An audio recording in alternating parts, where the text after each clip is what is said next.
கருவேப்பிலை வச்சு மசால் வடை பண்ண போகிறோம். அதுக்கு ஒரு கைப்படி கருவேப்பிலை மிக்ஸி ஜாரில் போட்டுக்கிடுங்க. 1 ஸ்பூன் சோம்பு, அதுக்கப்புறம் 3 பச்சை மிளகாய், 3 வரமிளகா, ஒரு துண்டு இஞ்சி, ஒரு 2 கட்டு பூண்டு போட்டு அரைச்சிட்டு வந்துடலாம். தண்ணி ஊற்றாமல் கொரகொரப்பு அரைச்சதை இதில் போட்டுக்கிடுங்க. கருவேப்பிலை அரைச்சதை. அதுக்கப்புறம் நான் ஒரு 2 மணி நேரம் ஊற வச்சுருக்கேன் பட்டாணி பருப்பு, வடை பருப்புன்னு கேட்டுக்கிடுங்க. இதை அப்படி மிக்ஸி ஜாரில் போட்டு கொரகொரப்பாக அரைச்சிட்டு வந்துடலாம். பருப்பையும் இந்த அளவுக்கு கொரகொரப்பாக அரைச்சிக்கிடுங்க. மீதமான பருப்பையும் அரைச்சிட்டு வந்துடலாம். கட் பண்ணி வச்ச ஒரு கைப்பிடி கொத்தமல்லி தழை போட்டுக்கிடுங்க. 3 வெங்காயம் கட் பண்ணி வச்சுருக்கேன், பெரிய வெங்காயம், இதையும் சேர்த்துக்கிடுங்க. தேவையான அளவு உப்பு போட்டுக்கிடுங்க. நல்லா மிக்ஸ் பண்ணிக்கிடுங்க. பருப்போட வெங்காயம் எல்லாம்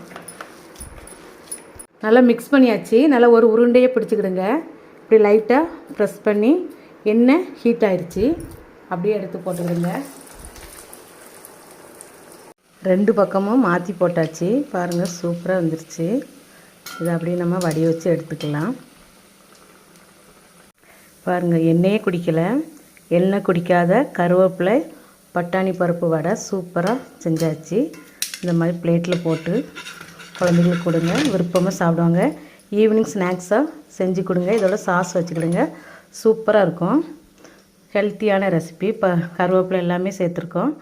இந்த வீடியோ பிடிச்சிருந்தா லைக் பண்ணுங்கள், ஷேர் பண்ணுங்கள். புஷ்பா குக்ஸுக்கு சப்ஸ்கிரைப் பண்ணுங்கள். அடுத்த வீடியோவில் பார்க்கலாம்.